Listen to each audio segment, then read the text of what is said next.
l'islam en 3 minutes ou presque. Au VIe siècle, malgré la présence de quelques groupes monothéistes, l'Arabie est encore principalement polythéiste. Dirigée par la tribu des Kouraïch, la ville de la Mecque est un haut lieu de pèlerinage. C'est là que naît vers 570-571 le prophète Muhammad. Orphelin de père, il devint berger avant d'entrer au service de Khadija, riche commerçante d'environ 15 ans son aînée, qu'il finit par épouser. Aux alentours de 610, Muhammad aurait reçu lors d'une de ses retraites dans une grotte la visite de l'ange Gabriel. C'est le début de la révélation coranique qui se fera sur 23 ans. Soutenu par son épouse, Muhammad commence par prêcher, dans la lignée des traditions monothéistes précédentes. La religion qu'il prône, l'islam, fait de plus en plus d'adeptes. Seulement voilà, elle remet en cause les inégalités et les privilèges existants. Cela provoque des tensions entre les chefs de la tribu Kouraïch, peu enclins à voir disparaître leurs privilèges, et les partisans du prophète. Persécuté, lui et les siens quittent la Mecque en 622. Ils trouvent refuge à Yatrib, qu'ils renomment Médine, c'est l'Hégire. Ils y passent 8 ans avant de revenir à la Mecque en conquérant en 630. Muhammad instaure ainsi le pèlerinage. 2 ans plus tard, le prophète Muhammad meurt à Médine sans successeur officiellement désigné. Cela ouvre une période de conflit interne autour du choix du nouveau guide politique et spirituel des musulmans.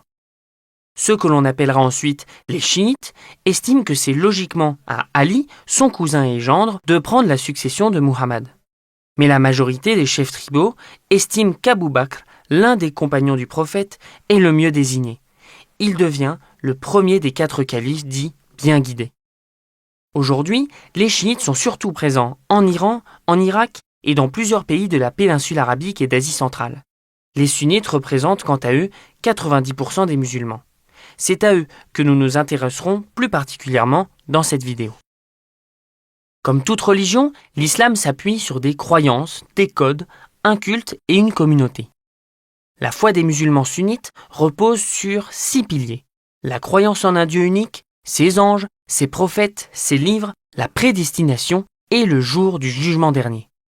La foi des sunnites trouve sa source dans le Coran, qui est la parole de Dieu révélée à Muhammad, ainsi que dans la Sunna, ou tradition, qui vient éclairer et préciser le contenu de la révélation coranique.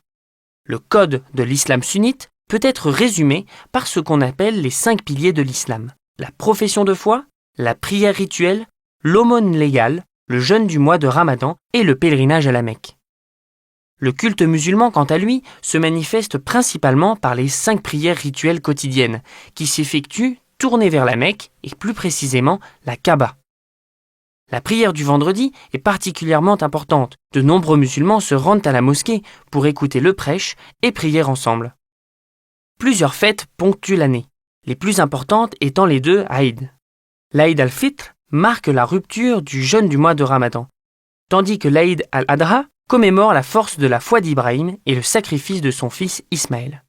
La communauté musulmane, enfin, regroupe aujourd'hui près de 1,6 milliard de fidèles. Deuxième religion au monde, l'islam est principalement présent en Asie. On estime qu'environ 8% de la population française serait de confession musulmane. En France, le principe de laïcité permet à tous les citoyens, quelle que soit leur conviction religieuse, philosophique ou spirituelle, de bien vivre ensemble. Chacun peut ainsi mettre ses convictions personnelles au service d'une société plus juste, plus respectueuse et plus inclusive.